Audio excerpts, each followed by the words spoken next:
Welcome to the Deep Dive. We're here to unpack fascinating ideas, giving you that shortcut to understanding complex stuff quickly. Glad to be diving in. Today, we're looking at something, well, pretty unique.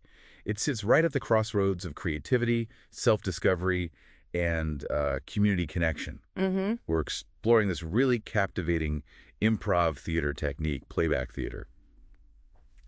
But, and this is the interesting part, how it's specifically adapted to work with dreams.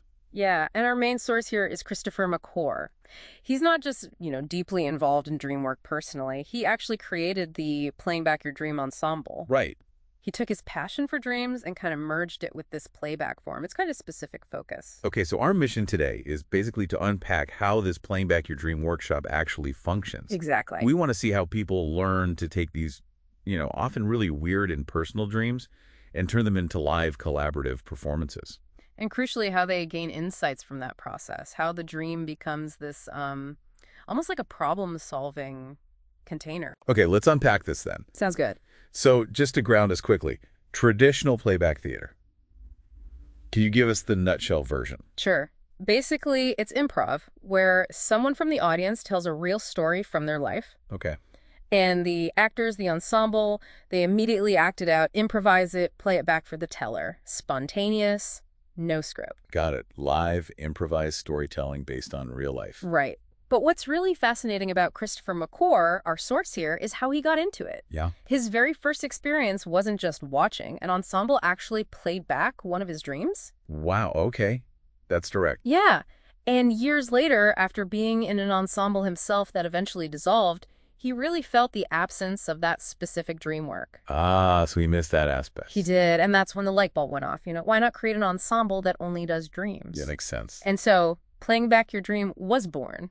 That's a great origin. Kind of comes full circle. And so, for people wanting to do this, the workshop is the starting point. Absolutely essential. It lays all the groundwork, the techniques, creates that shared language, really. Right. You need that common understanding before tackling something as, well, personal and sometimes strange as dreams. Exactly. And they kick things off with a really core warm-up called sound and movement. Okay, what's that involve? It's like a unique check-in. Everyone stands in a circle. One by one, each person steps in and makes a totally spontaneous sound. Could be anything, often just gibberish and a movement to go with it, maybe for 30 seconds, maybe a minute. And here's the key part.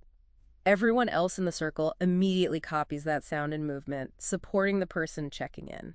Okay. So instant group connection, non-verbally. Precisely. Breaks down inhibition right away. Super important for later when you're asked to embody, I don't know, a feeling or an object from a dream. Yeah, I can see that. Gets everyone out of their heads. So after this warm-up, you mentioned 7 basic forms they practice. Yes, 7 foundational improv forms. And they're not just random games. Each one builds a very specific skill needed for the dream playback. Okay, so how do these help prepare for the messy, emotional stuff of dreams? Well, each tackles a different angle of connection and reaction. Right. The first one's quick, energetic, zip, zap, zoop, circle game. Zip, zap, zoop. Yeah. 3 words. Zip passes energy right. Zap passes left. Zoop sends it across the circle. Okay. The whole point is speed. Spontaneity. Don't think. Just react. Pass the energy. And there's a freak out. Someone yells, freak out! Everyone just runs around chaotically for a second, then quickly reforms the circle, usually in a different spot. Shakes things up. Exactly. Resets the energy, keeps it spontaneous. Quick, thoughtless energy transfer is the goal. Okay. Makes sense. What's next? Then they refine that connection with simple mirroring. People pair up, A and B. Right. Person A leads with movement, B mirrors. Then they switch. But the really interesting part is when the conductor calls out leaderless. Leaderless. How does that work? Both lead, both follow at the same time. You have to really tune in, anticipate, give and take. It builds that skill of moving together, sticking together without anyone explicitly leading. Sounds almost meditative. Like flocking birds. You can feel that way, yeah. Very focused connection. Then there's fluid sculpture. Fluid sculpture, okay. Here someone tells a dream. Then, one by one, ensemble members step into the center. Each person creates a repeating sound and movement that represents a different aspect, a different element of that dream. So like one person is the fear, another is the setting. Could be, yeah. Or an object, a specific action. And crucially, as each new person enters, they relate their sound and movement to those already there.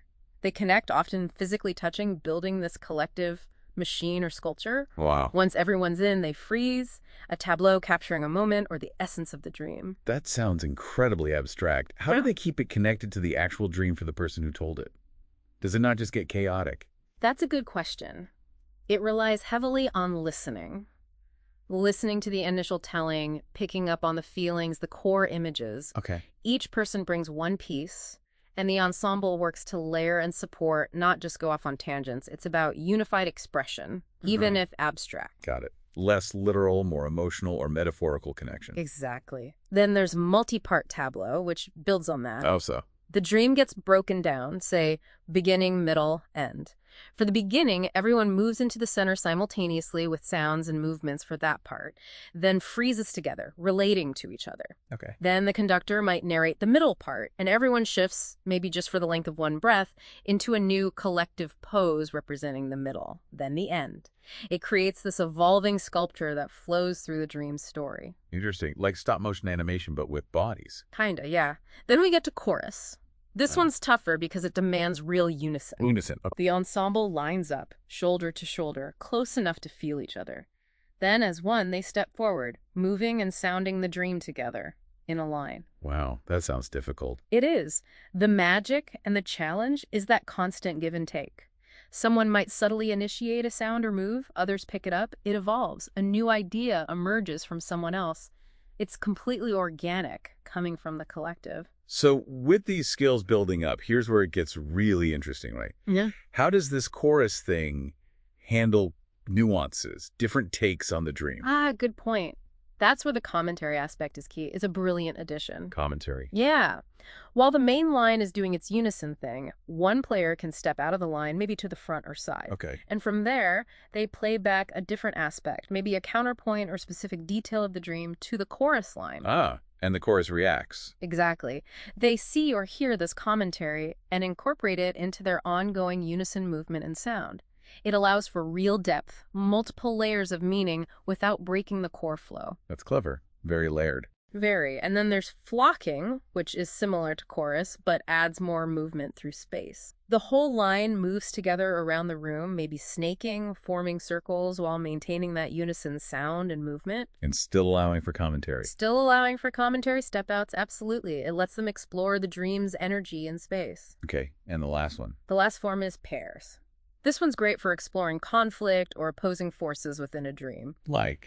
Well, the example Christopher Macor gives is being totally absorbed in watching a movie, but also desperately needing to pee. That internal tension. Oh, okay. I know that feeling. Right. So participants form pairs, maybe arranged in a square.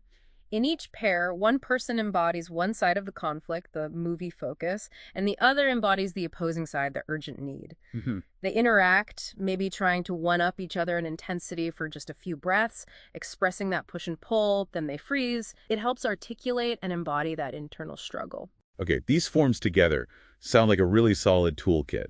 Building blocks for tackling a whole dream. Definitely. They build the ensemble's muscle memory, their shared language, their ability to trust and respond. So let's get to the main event then, the full playback. How does that actually work? You mentioned a specific setup. Yeah, the setup is very intentional. Audience on one side, ensemble sits in chairs, usually in a semicircle facing the audience. Okay. Then off to one side, typically stage left, you have two chairs, slightly separate. One for the person whose dream it is the dreamer, and right next to them, the conductor. And the conductor sits between the dreamer and the ensemble. That's right. They act as that physical and energetic bridge. And their role is pretty crucial, I imagine. Absolutely pivotal, yeah. They guide the whole process. They help the dreamer tell the story. They ask clarifying questions, make sure everyone hears. They essentially translate or conduct the dream's essence into the ensemble. They're the facilitator, the guide. Okay, so how does it start? Simple enough. The dreamer just tells their dream as best they can remember it. Right. Then the conductor will often retell it or paraphrase it back, partly to make sure they understood, partly to ensure all the actors heard the key details clearly, fix any fuzzy bits. Thanks. And then comes the step that's really unique to Macor's playing back your dream approach. Oh, yeah. Look at that. The conductor asks the dreamer to name the important elements from their dream. Elements. Like characters? Sort of, but broader. Elements can be people, sure, Hmm. but also objects. Places like the ocean could be an element, abstract things too, like time or money, or a feeling like dread. Anything that really stood out to the dreamer. Interesting. So anything significant becomes a potential character? Exactly. These elements become the characters for the playback. Okay, so once the elements are identified, who plays what? Good question. First, the dreamer decides if they want to be in the playback playing one of the elements. Oh, they can join in? Yeah, especially in workshops, that's common. In a public performance, they just watch. Right. Then the elements get assigned. Maybe the dreamer picks who plays what, or people volunteer. Or sometimes they just go down the line of actors, okay, you're the ocean, you're the clock. Ensures fairness. Got it. And do the actors get any more info? Yes, very important step, character development. The players can ask the dreamer questions about their element. To flesh it out. Exactly. Like, if an element is Salem, Massachusetts, the actor playing Salem might ask the dreamer, what's Salem mean to you? What's your feeling about it? Getting that personal layer? Ah, nice. Add specificity. Definitely. Then there's a decision point. Will they play the dream chronologically, like retelling the story step by step? Yeah. Or will the focus be more on the interaction between these element characters on stage, letting them bounce off each other? And that second way. That's where it can become what Macor calls a paradream. It might go beyond where the original dream ended. It becomes this space, this container to explore the dynamics, maybe even find a resolution the dream itself didn't offer. Whoa. Like a problem-solving space? Exactly. So once that's decided, the players find their starting positions. Some might wait off stage. The conductor says, let's watch. And the playback begins. That framework is incredible, turning a dream into this interactive exploration. But okay, let's say I'm in the ensemble, not really an actor, and I get assigned the ocean. How do I even begin to play that? How do you turn an element into a character? Right. It's not about traditional acting necessarily. There's a method sort of drawn from basic acting principles like Stanislavski's ideas. Right. You start with foundational questions. First, who am I? Okay, I am the ocean. Where am I? In this dreamscape, perhaps interacting with a shoreline character or a ship character. Right, establishing the basics. Then, what else is in this setting? Maybe there are other elements being played, maybe objects mentioned in the dream that aren't being played but are still present in the scene. Just orienting yourself. Yeah. But the most important question, the real engine for the character, is what is it that you want? What is your character's objective? The ocean's objective, like Yeah. to ebb and flow, Yeah. to surround things. Could be. Or maybe in this specific dream, the ocean's objective is to reclaim something lost, or to connect with the moon character, or maybe to express immense power or deep calm. It comes from the dream's context. Ah, okay. Not just a generic ocean. This dream's ocean. Precisely. Macor uses an example of playing a police officer. Maybe your objective is simply make people follow rules. Uh-huh. So even if there's chaos elsewhere in the dream, like a baby threatened by a dog, if you see an illegally parked car right there, your character's drive might be to deal with the car first, because that's your objective. Even if consciously the dreamer knows the baby dog is more urgent. Yes. Because you're playing the dream element's logic, not necessarily rational logic. That fixation might be exactly what the dream is trying to show the dreamer. Wow. Okay, so the objective reveals the dream's perspective. It can, yeah. And then you identify obstacles. What's stopping your character from getting what they want? So for the cop, the dog and baby might become an obstacle to ticketing the car. Exactly. Or maybe another character, another element, actively opposes your objective. Right. And finally, how do you communicate all this? Your identity, your want, your obstacles, through action, reaction, maybe words. You need to let the other players know, signal to them, this is who I am, this is where we are, this is what I want, this is blocking me, and maybe this is how we resolve it.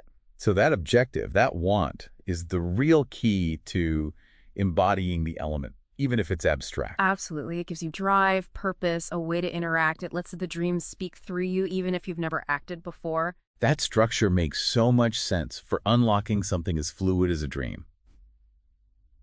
Okay, so the scene plays out. How does it end? And what about that check-in?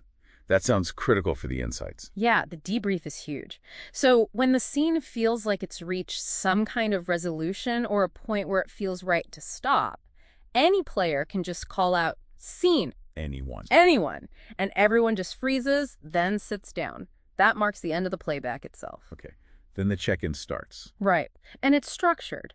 First, the dreamer speaks. They share what it was like to watch their dream played back. They participated, playing an element. They talk about that experience too. Yeah. Then you go around the circle. Each ensemble member checks in. They share what it felt like to be their element. What was their experience inside the scene? Focusing on their own experience of playing the part. Exactly. The core principle here is the scene interprets the dream. It's about what arose in the playing. Got it. After everyone else has shared, the dreamer gets to check in again at the end. Why again? To respond to what they've heard, hearing all those different perspectives, what it was like to be the ocean or the clock or their mother in the dream, often sparks new insights, new connections for the dreamer. Ah, I see. Hearing the elements speak for themselves. Precisely. And there's one more optional layer. Players can offer what's called a Journey Taylor-style projective interpretation. Okay, what does that mean? It's basically offering an interpretation, but framed very carefully as personal projection. You'd say something like, if this were my dream. Oh, not your dream means. No, never. It's, if I had this dream, here's what I might take from it. It acknowledges it's your take based on your own stuff. So it's an offering, not a definitive statement. Exactly. It gives the dreamer a different angle to consider, something that might resonate, might spark an aha moment, or they might just say, no, that's not it for me. But it opens possibilities. Like if someone dreamt of being lost in a forest. Yeah, maybe the person playing the trees says, if it were my dream, feeling rooted but also just observing felt important. Maybe the lost feeling is about needing stillness. It's just a perspective. That makes sense. It's respectful. Very. And then the conductor just checks in, makes sure the dreamer feels complete with the process for that dream, and that specific exploration concludes. That debrief sounds incredibly rich. Just as valuable as the acting part. Often more so, yeah. That's where a lot of the integration happens. Okay, before we wrap this up, any quick, practical tips that come out of this work for making the ensemble work well, optimizing the form? Definitely a few key things. One is technical but important. Playing to the audience, sometimes called cheating out. Meaning? Basically, always keeping your body angled somewhat towards the audience, even when you're directly interacting with another actor on stage, ensures everyone can see what's happening. Right, basic stagecraft. Yeah. And related to that, audibility. This is critical. Every single person in the ensemble must be able to hear everything else that's happening on stage. Yeah. Why is that so crucial? Because if the actors can't hear each other clearly, maybe someone's mumbling or talking over someone else, they can't react, they can't build the scene together. And if they can't hear, the audience definitely can't. So speak up, speak clearly, maybe slow down, listen more than you talk sometimes. Ensemble audibility equals audience comprehension. Good point. Clarity is key for the dream to land. Absolutely. Another practical tip. If a dream have like a ton of elements, way more than you have actors. Yeah. The chorus form is really useful there. You can represent many different elements or a complex feeling simultaneously within that unified group structure. Okay. Good workaround. And finally, just to hammer it home, the fundamental principle is trusting the process, letting the scene itself interpret the dream, trusting what emerges from the bodies, the sounds, the interactions. Don't overthink it. Let the playback reveal the meaning. You got it. Wow. What an incredible journey through playing back your dream. From those foundational improv games all the way to this really deep, collaborative way of unpacking dreams. It really is amazing. And it highlights that powerful idea. We mentioned the dream playback becoming a problem-solving container. Right. It can move beyond just retelling the dream story into a space where new understanding, even resolution, can actually happen. Things that maybe your conscious mind alone couldn't figure out. So thinking about this for you, the listener, what does this all mean? I mean, if giving voice and body, literally embodying the parts of a dream, can unlock such new understanding. What other things in your life, maybe abstract ideas or difficult situations, conflicts you feel stuck in, what might happen if those were somehow played back using sound and movement? Yeah. Could embodying your own internal arguments or your aspirations actually show you a different path forward? Something to think about. A fascinating possibility. Indeed. Well, thank you for joining us on this deep dive today. My pleasure.